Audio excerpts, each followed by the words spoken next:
bonsoir à tous.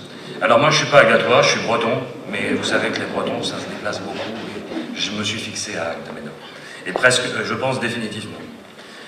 Depuis 4 ans donc je dirige le collège Paul-Émile Victor.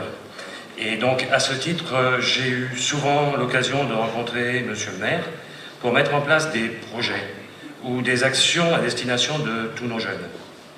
Du projet simple, comme la prise en charge d'élèves, enfin d'ados en grande difficulté et qui ne pouvaient pas faire de stage en entreprise et qui ont été pris en charge par les services municipaux, ce qui était vraiment très nouveau.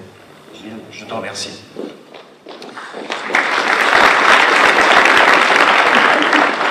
Et donc ce qui permettait à ces jeunes, et ce qui permet toujours à ces jeunes, d'avoir une initiation professionnelle et au moins de faire des choix d'orientation.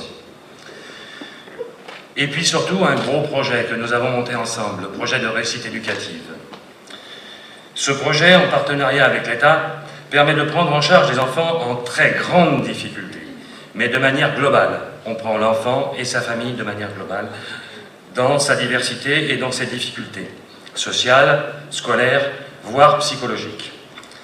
Aidé financièrement par l'État, à hauteur de, quand même de 350 000 € par an, ce qui n'est quand même pas rien pour un projet éducatif, ce dispositif n'aurait pas vu le jour si monsieur le maire ne s'y était pas pleinement investi. Par la confiance qu'il nous a accordée, par sa présence systématique au moment clé, c'est-à-dire au moment où l'État allait prendre ses décisions, par l'aide continue qu'il nous a apportée, nous avons réussi à Agde à avoir un projet éducatif qui fonctionne.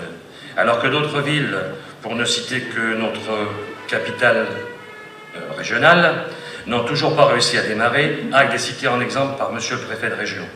Et le fonctionnement que nous avons mis en place est considéré par le ministère de la Ville comme un des 6 plus pertinents en France, avec des villes comme Nantes, Rouen, Rennes ou Perpignan.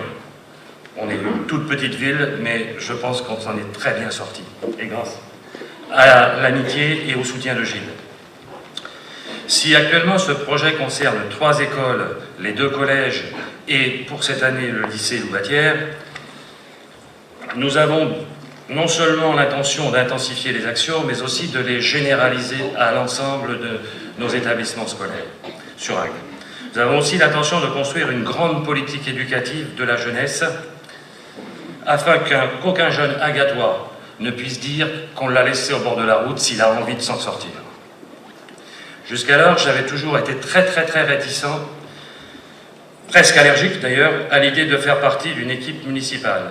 J'avais vu nombre d'élus véhiculer des idées en totale contradiction avec leurs actes. Si aujourd'hui j'ai souhaité soutenir Gilles Detteur et faire partie de son équipe, c'est qu'avec lui on réfléchit, mais surtout on fait. Et on fait avec confiance, dans un climat amical, avec l'assurance qu'il sera là pour nous aider et nous soutenir. N'oublions pas une chose quand même, si Gilles n'a pas changé, s'il est toujours aussi abordable, il est tout de même député. Et à ce titre, c'est un plus indéniable pour notre ville. Et pour obtenir les crédits d'État dont nous avons besoin dans les politiques éducatives. Je suis certain qu'avec Gilles Detteur, nous continuerons à construire ce grand projet à destination de notre jeunesse en fédérant et en mutualisant l'ensemble de nos moyens. C'est pourquoi, dès dimanche, il faut voter Gilles Detteur. Je vous remercie.